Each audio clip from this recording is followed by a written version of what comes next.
Oi, pessoal. Hoje eu estou aqui com o Robertson Frizeiro, o meu amigo professor de literatura, nosso amigo e colega de dramaturgia, e aqui eu chamo carinhosamente de Beto, então vai ser difícil escapar disso no meio da nossa conversa. Tudo bom, Beto? Tudo ótimo, Dedé. Como é que vai? Como é que vai todo mundo? É um prazer estar aqui com todos vocês. Então, o Beto tá morando em Florianópolis agora, e a gente continua mantendo um relacionamento bem próximo, a gente se fala bastante e estamos até fazendo um projeto juntos agora, né? Graças à internet tem essas vantagens, né? A gente não se afastou, ao contrário, né, Beto? Acho que estamos mais próximos. Pois é, eu acho que a gente tem que fazer alguma coisa dessa pandemia de positivo, né? E a questão de usar o computador, usar mais o computador, eu acho que para muita gente foi uma descoberta, né? Eu mesmo comecei a dar aulas online, oficinas literárias e tudo mais, por conta da pandemia. No início da pandemia, talvez você lembre disso, para incentivar as pessoas a ficar em casa, vários artistas começaram a se apresentar em lives gratuitas, né?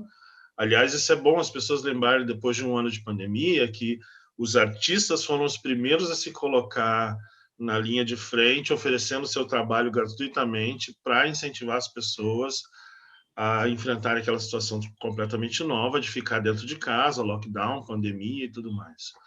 E eu fui um dos que, no início da pandemia, comecei a fazer uma live diária, todo dia às 16 horas, falando de criação literária e literatura. Foram 4 meses, pelo menos, de lives todos os dias às 16 horas, falando sobre isso.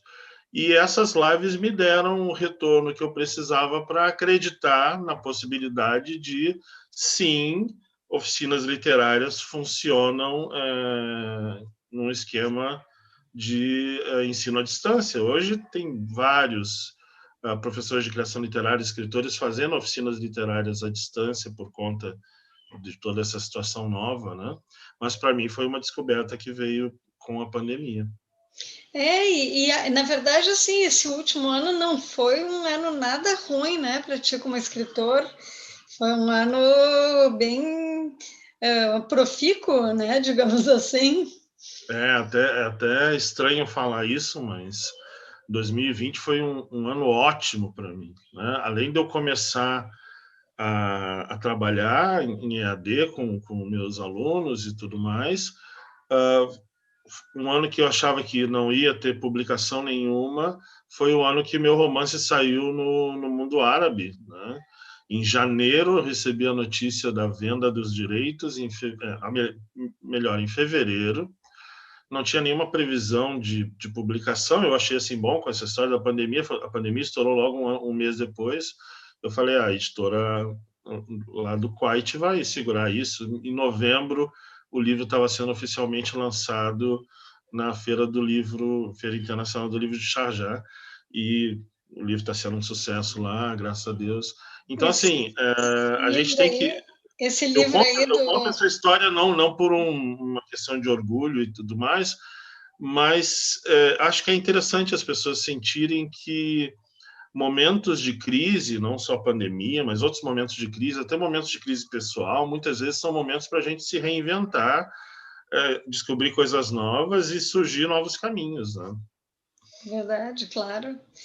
Não, para quem está nos ouvindo, esse livro que o Beto falou chama Longe das Aldeias, e é um livro que foi lançado aqui no Brasil. Olha aí, Por isso, acaso estava aqui do lado. Eu isso é estou uma preparando pessoa aula. preparada, né? Por acaso estava aqui do lado, não foi de propósito. Mas ele foi lançado em 2015 aqui no Brasil.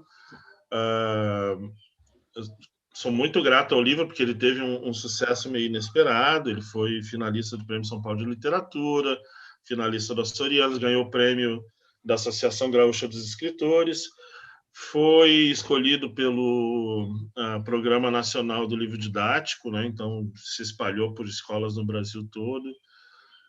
E por fim agora essa venda de direitos para a Arábia, né? Então, é um livro que acabou me colocando também como professor de criação literária mais próximo dos alunos, dos leitores, dos aspirantes a escritor, né? Essas coisas vão puxando, uma coisa puxa a outra, né? Eu falo muito sobre... Eu consegui ver pelas redes aí que o livro, na verdade, está sendo um sucesso absurdo lá, né? Então, isso aí é uma curiosidade que eu tenho e que imagino que quem nos ouve aqui também tem, né? Como é que é para ti, de repente, porque tu não tem relação, né, com o mundo árabe a princípio, pessoalmente? Tinha muita relação com a cozinha árabe, mas não com o mundo árabe. Eu não falo nada de árabe, estou agora começando a aprender um pouco. E é uma coisa muito fascinante, assim, porque é um mundo muito distante da nossa realidade cultural, né? É uma língua diferente, uma escrita diferente. E, de repente, quando o livro foi lançado lá, eu comecei a ter contato com leitores de lá. As pessoas começaram a publicar muito nas redes sociais e eu comecei a entrar em contato com eles, começaram a me seguir, escritores de lá. Então, hoje eu tenho amigos escritores da Arábia Saudita, saíram algumas matérias jornalísticas em vários países sobre o livro, e isso tudo é muito, muito novo. Assim. O livro está tendo um sucesso incrível lá, mais até, eu diria, do que aqui no Brasil, né? A editora, a Taqwin, né, que é uma editora do Kuwait e do Iraque, eles têm 2 sedes, né? Classificou o livro como a grande surpresa de 2020 para eles. Porque, de repente, o livro, que não é de um autor conhecido, eu não sou um autor conhecido, né? Muito menos internacionalmente, mas o livro despertou o interesse dos leitores de lá. A propaganda boca a boca fez muito sucesso, as matérias que saíram na imprensa também, né? na TV, na internet, no jornal, e, de repente, o livro foi o terceiro título mais vendido da Taqwin na Feira do Livro de Sharjah deste ano, de 2020, e foi um dos títulos mais vendidos, não só da Taqwin, mas de todas as editoras, na Feira do Livro Virtual do Kuwait.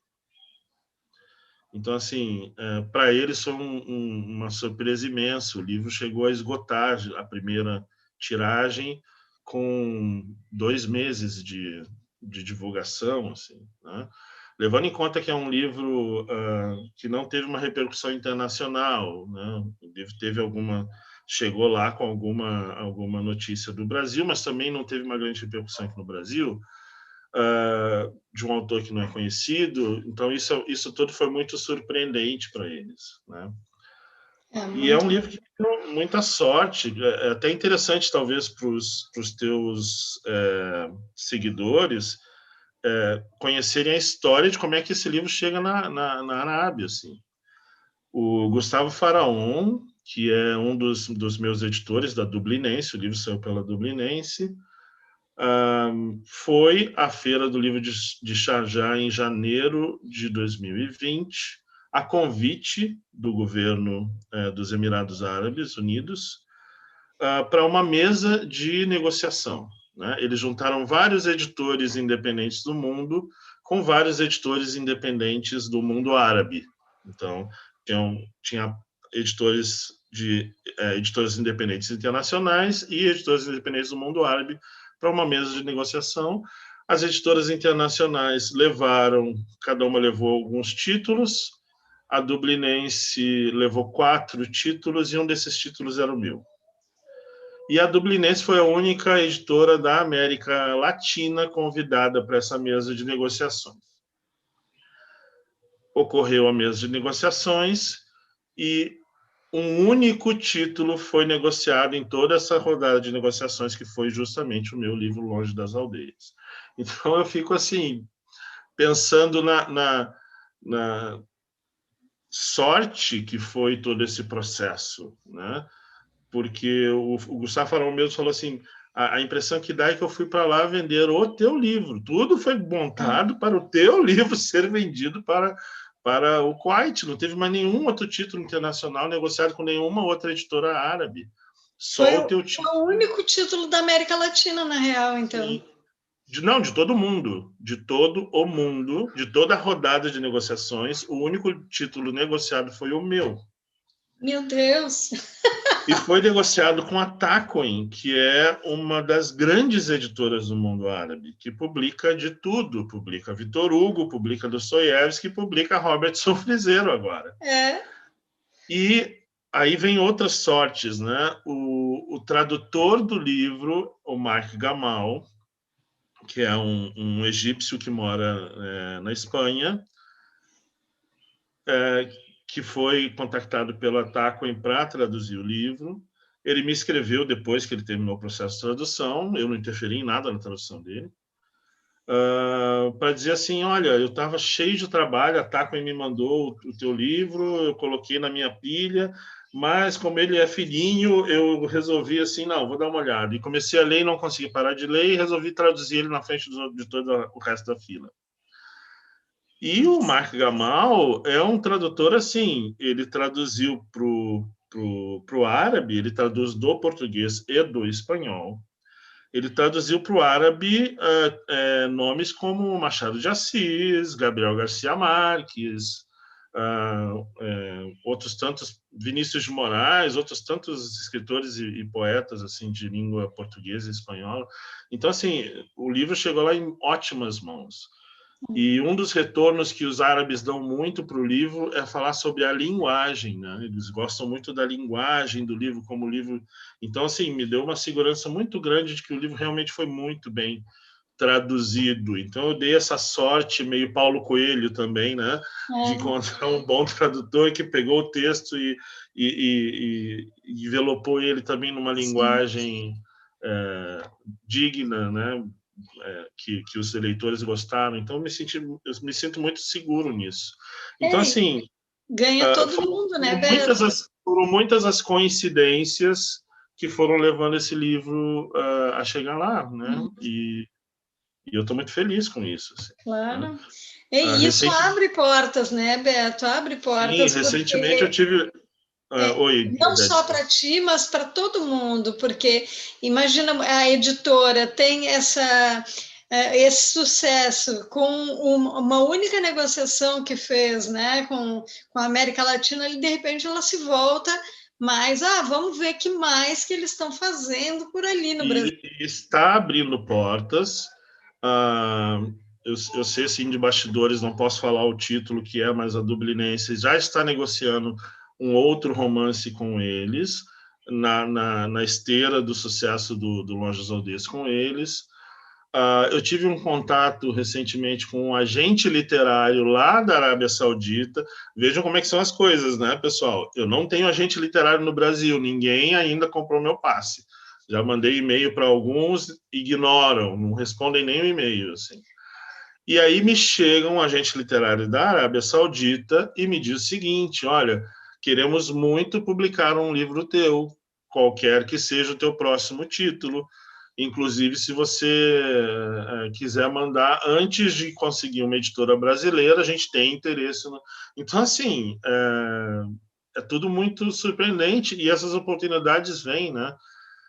Eu sempre falo para meus alunos assim... Imagina, agora alguém vai querer te convidar aqui para a Feira do Livro no Recife, vai ter que falar com o teu agente literário lá no Kuwait. Imagina! E assim, as portas vão se abrindo. Eu estou na expectativa, né? Claro, mas as portas vão aparecendo. O meu tradutor, ele me pediu permissão. Olha, eu gostei muito do teu livro e acho que o teu livro tem um potencial de tradução na Europa. Eu posso divulgá-lo para os meus amigos tradutores da Europa, porque todos eles conversam, né? Todos que são tradutores do português acabam se conversando. Então, ele mandou meu livro para uma tradutora da Croácia, mandou meu livro para um tradutor da Inglaterra, porque se eles se interessam e traduzem, entram em contato com uma editora, é assim que as coisas vão se fazendo. Eu nem tinha noção muito disso, né? Eu achava que essas negociações internacionais eram tudo muito distante da minha realidade, muito além do meu sonho, e de repente eu estou no meio dessa história. Esse agente literário da Arábia Saudita, eu já indiquei 2 autores aqui do Brasil para ele, e eu já estou sabendo que eles estão em negociação. Então, essas coisas vão acontecendo. Eu não estou falando isso para me orgulhar, me vangloriar, porque eu sei que uma coisa, tá, você tem que ter um produto bom. A outra coisa é, você tem que ter um produto na hora que a oportunidade aparece, né? E é isso que eu tenho falado muito para os meus alunos e ex-alunos. O escritor tem que produzir, tem que estar preocupado com a sua produção e tem que estar produzindo. Porque as oportunidades vão aparecer, mas quando elas aparecerem, você tem que ter alguma coisa para apresentar, né? Claro, Estou falando isso e já me autopunindo aqui, porque eu estou com 5 romances em andamento. Eu sou meio, né, assim, meio às vezes multifocal, e isso não é muito bom. Estou com 5 romances em andamento e nenhum finalizado. Se eu tivesse um finalizado agora, estava na mão do meu editor brasileiro, que está aqui batendo na minha cabeça assim, cara, manda o próximo livro, né? E do editor árabe lá, que falou assim, manda para cá que vamos publicar o que você tiver, né? Estou até negociando o meu livro de poesia com esse editor árabe lá, que é por uma outra editora, não é pela Dublinense, né? Saiu pela Entrecapas. Mas veja como é que são as coisas, né? Tu conseguir a tradução de um livro de poesia, de vender um livro de poesia para o exterior, é uma coisa super complicada. Mas, de repente... Já pensou? É um sonho, né? Porque livro né? de poesia para emplacar no Brasil é um drama, né? Imagina se tem um mercado lá, ia ser uma grande coisa, realmente. E tu falaste uma coisa antes que eu vou recuperar e aproveitar, que essa tradução acaba abrindo portas, né? Eu fui entrevistado por um jornalista iraquiano para uma matéria que acabou saindo no Iraque, no Líbano e, se não me engano, saiu na Inglaterra também, a mesma entrevista, né? Saiu em 3 grandes portais de notícias para leitores árabes. E uma das perguntas que ele me fez na entrevista foi sobre Paulo Coelho. O que eu achava do Paulo Coelho, o que eu achava da literatura do Paulo Coelho. E eu respondi sinceramente que o Paulo Coelho aqui no Brasil sofre um certo preconceito, né? A literatura dele é muito discutida, mas eu era muito grato ao Paulo Coelho, porque, sem dúvida nenhuma, o Paulo Coelho abriu as portas para que o meu romance chegasse lá. E a gente tem que ter essa noção, assim, né? O Paulo Coelho efetivamente abriu as portas para que a literatura brasileira voltasse a ser lida no mundo árabe. Antes do Paulo Coelho, o que tinha chegado lá era Jorge Amado, outro autor que no Brasil foi muito criticado, e você deve lembrar disso, década de 70 e 80, Sim. né? O Jorge Amado era visto como um escritor best-seller, que ninguém dava valor. E aí você conversa com leitores de literatura brasileira no exterior, e eles amam o Jorge Amado. Em Portugal, o Jorge Amado é amado.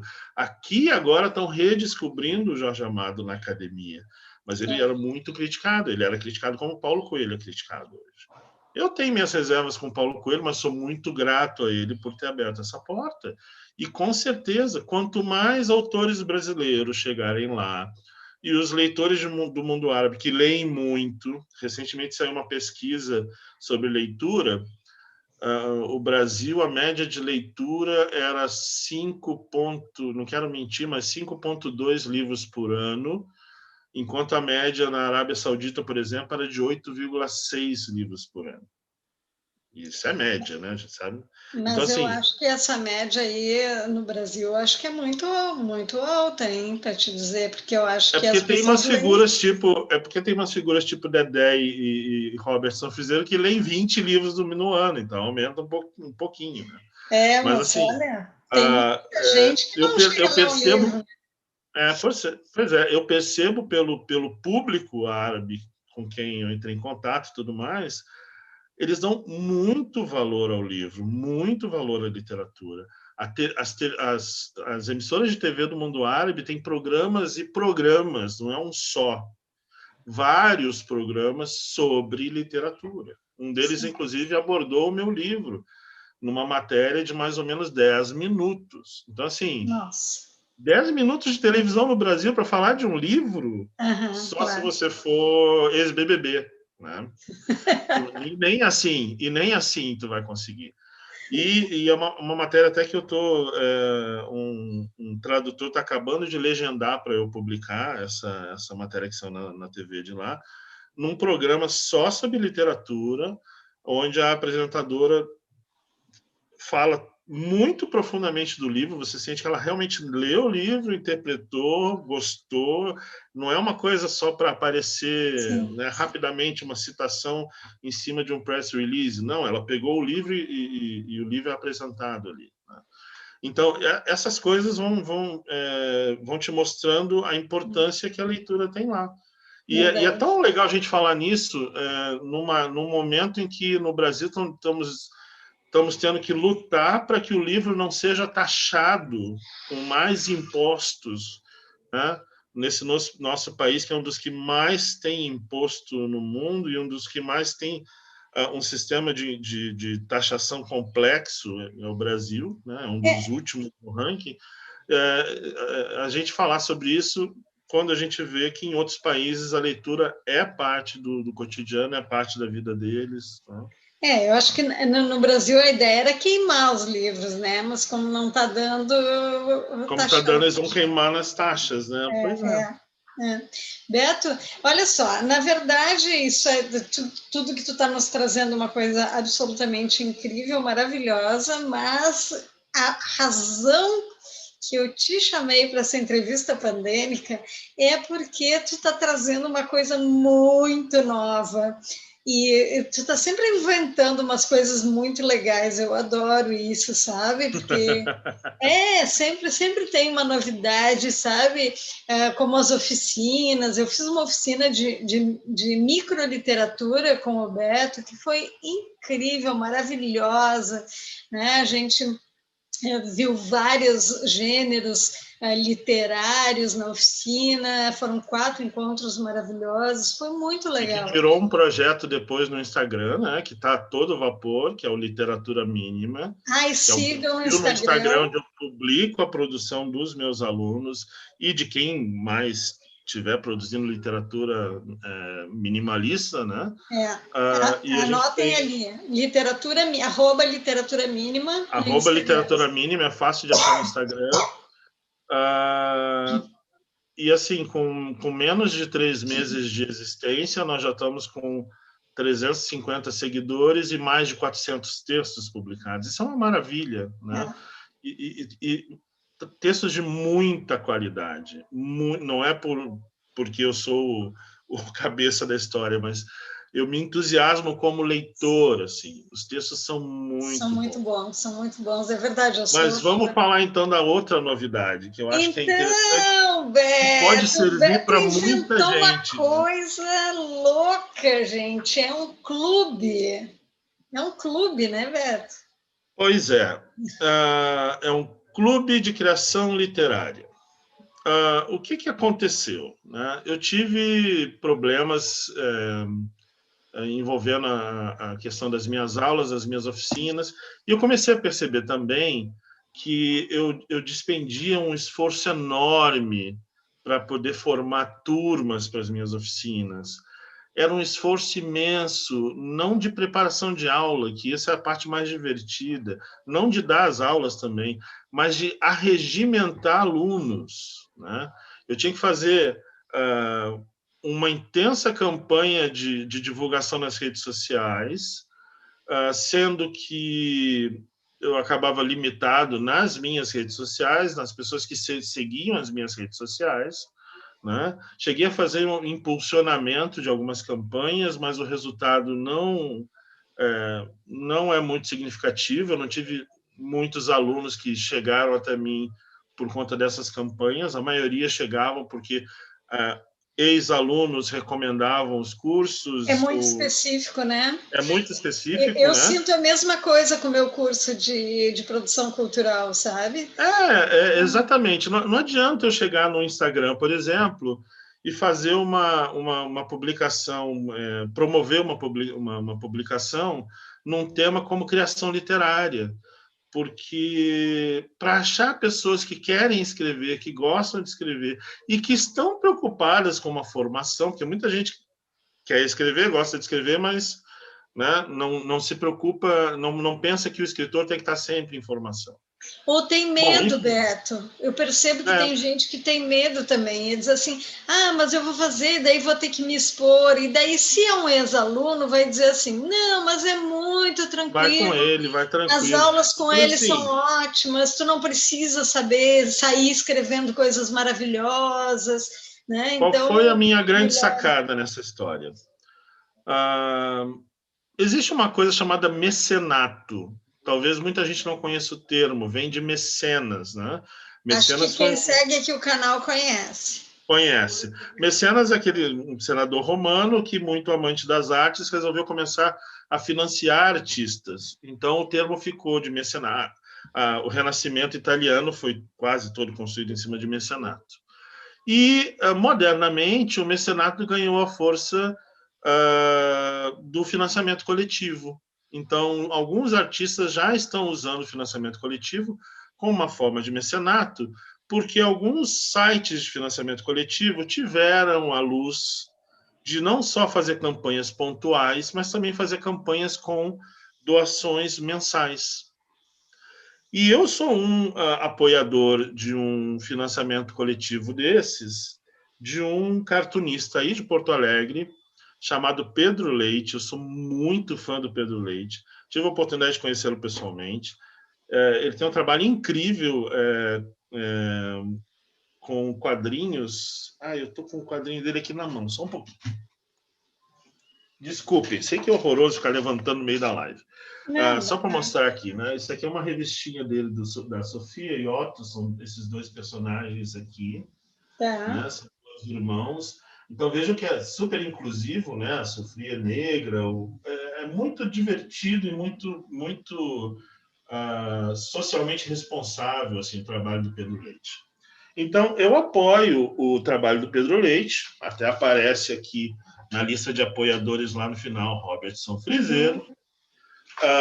Então, mensalmente, eu pago R$15, eu dou R$15 para o clubinho do Pedro Leite, para que ele continue trabalhando.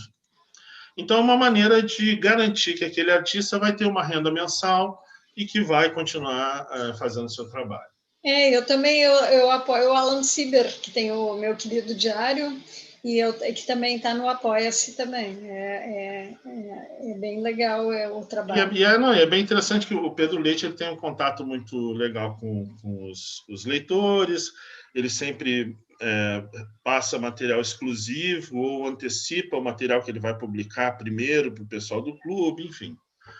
Daí eu tive uma luz e falei assim, olha, de repente o meu caminho, como é muito específico, é construir um mecenato desses para o meu trabalho. Eu gosto de conversar sobre criação literária, gosto de estudar sobre o assunto, meus alunos gostam do meu trabalho, então por que não associar essas duas coisas? Então eu criei o Clube de Criação Literária. Como todo financiamento coletivo, o clube tem os seus níveis de afiliação, né? Eu criei 5 níveis de afiliação. Depois, de repente, nos comentários lá do vídeo, dá para colocar o link para as pessoas irem lá. Sim, pode ficar tranquilo que a gente coloca. A gente vai ter tudo aqui na descrição do vídeo, vai estar tudo. Só para eles visualizarem o que eu vou explicar agora. Né? Claro.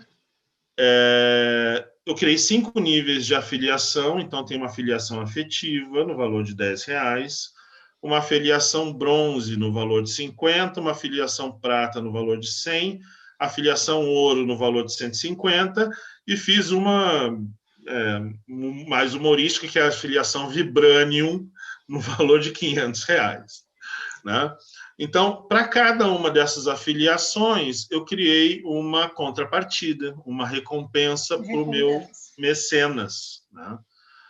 Então, a afiliação de R$ 50, por exemplo, o meu mecenas tem direito a acompanhar 2 encontros que eu faço. Eu faço 4 encontros semanais sobre diversos temas de criação literária. Então, eu envio para os meus afiliados todo mês o calendário de encontros e eles me mandam um e-mail dizendo quais encontros eles querem comparecer, né? Então, por exemplo, quem colabora com R$ 50 tem direito a 2 encontros gratuitos e tem direito a um desconto de 20% em qualquer outro encontro extra que ele queira ir, né? O valor do encontro é R$ 50.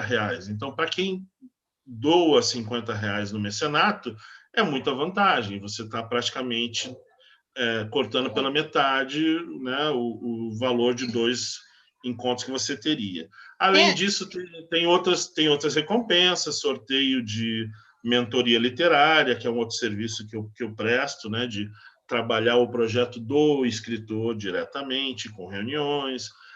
Enfim, tem várias recompensas. Eu acho que fica melhor até o pessoal ir lá e visualizar o que é cada categoria. Não, vale a pena olhar e olhem a Vibranium, porque é magnífica. Ele dá até o nome do mecenas para a personagem dele em futuros romances. Sim, ofereço o cafezinho, né? Então, enfim, né? Se algum dia alguém quiser, tá lá. A questão toda né? Vou pensar aqui como o artista, né? Como sugestão para quem está ouvindo, é artista e de repente está buscando um caminho, né? É uma maneira de você estar num contato mais direto com o teu público e é uma maneira também de divulgar o teu trabalho mais para o teu público e criar essa vinculação. Eu acho que o meu clube está funcionando e as atividades começaram essa semana, mas ele está funcionando já muito bem porque houve todo um trabalho anterior meu de fidelização de leitores, né? Não quero usar aqui uma linguagem muito de marqueteiro de internet, mas é o que aconteceu. Uma fidelização de leitores, uma fidelização de escritores, né? Então, se hoje o clube está funcionando, eu consegui bater a meta que eu estabeleci, né? Eu coloquei uma meta modesta, já superei essa meta, né? Hoje eu tenho já um número de afiliados que suplantou a minha meta para dizer assim, não, esse clube está funcionando e vai me trazer benefícios. Muito por conta disso. São pessoas que foram minhas alunas e que estão em busca de uma formação continuada em criação literária. Então, elas estão sempre buscando cursos, oficinas e etc. E com a ideia do Clube de Criação Literária, elas têm a oportunidade, inclusive, de sugerir para mim, que sou ali o artista e o coordenador do clube, temas que elas acham interessantes. Então, assim, vários, por exemplo, já falaram que gostariam de escrever para crianças, saber sobre literatura infantil. Eu estou preparando já 2 encontros, pelo menos, para falar sobre literatura infantil. Então, e tem um acompanhamento, né, Beto, o tempo todo, né? O tempo todo estão no grupo do WhatsApp, tem conteúdo. Eu estou à disposição deles, sim. O tempo todo, né? Então não é uma coisa assim, ó, vou comprar umas palestrinhas, sabe? Não é nada disso, é um clube mesmo. E o legal é que também as pessoas que estão associadas, umas ficam vendo o trabalho das outras e ajudando e apoiando. É muito legal, virou um clube mesmo, né? É muito bacana. Porque, na verdade, essa ideia de clube não é só apenas pelo fato de que as pessoas vão ter acesso a material que eu vou produzir e a encontros que eu vou proporcionar. Mas, sobretudo, elas passam a ter um grupo de escritores que estão no mesmo barco, né? também estão produzindo, também estão procurando a sua primeira publicação ou a sua próxima publicação, também têm as mesmas dúvidas, os mesmos problemas. Então, assim, não só o clube funciona nesses encontros, mas, como você falou, funciona também no grupo de WhatsApp que faz parte do clube, funciona durante os próprios encontros. Eu acompanho, daqui a pouco alguém fica sabendo de um concurso literário, já coloca ali, todo mundo pode participar, sabe? De repente, assim, a gente entra na vida literária a partir desses colegas e do teu trabalho, Beto. É muito bacana. Muitos deles me passam justamente essa realidade, assim. Eles eram escritores isolados. Na minha cidadezinha não tem mais ninguém escrevendo. No meu círculo de amigos ninguém escreve. Meus parentes não leem o que eu escrevo. Então, assim, o clube passa a ser realmente um ponto focal para ele e até um incentivo para a escrita. Como, por exemplo, o Literatura Mínima, lá o perfil no Instagram, virou uma motivação para que aquelas pessoas continuassem escrevendo. Já que Literatura Mínima, os textos são muito pequenos, cada desafio que é colocado lá é um incentivo para que eles escrevam. Pelo menos escrevam alguma coisa, continuem escrevendo. A ideia do clube também é a mesma, né? É que esses encontros comecem a dar insights nos escritores e que isso vire uma produção. Eu fiquei muito feliz recentemente, por exemplo, que eu descobri que um grupo de afiliados do clube resolveu montar um grupinho de WhatsApp, só eles, sem me convidar, porque alguns deles ainda tinham alguma reserva de me mostrar textos. Então, eles resolveram se juntar e eles mostram textos uns para os outros, para depois alguns terem coragem de me mostrar textos ou me pedir opiniões. Eu falei, achei o máximo isso, né? Eles estão se tornando independentes, claro. E eu não quero que ninguém fique na minha dependência, né? Tá, eu tenho lá minha formação, tenho meu mestrado em teoria da literatura e tudo mais, tenho minha experiência como escritor, mas eu não sou o dono da verdade.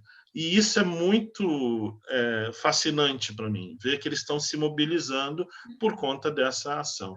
Então, assim, a ideia do mecenato e a ideia do clube está funcionando maravilhosamente bem. Eu até me coloco à disposição de quem estiver assistindo esse nosso papo e quiser entrar em contato comigo depois para perguntar detalhes, como foi feito, etc. e tal, porque eu acho que é uma saída muito honrosa e muito positiva para vários artistas que, principalmente nesse momento, estão se vendo sem espaço, assim, para onde eu corro, né?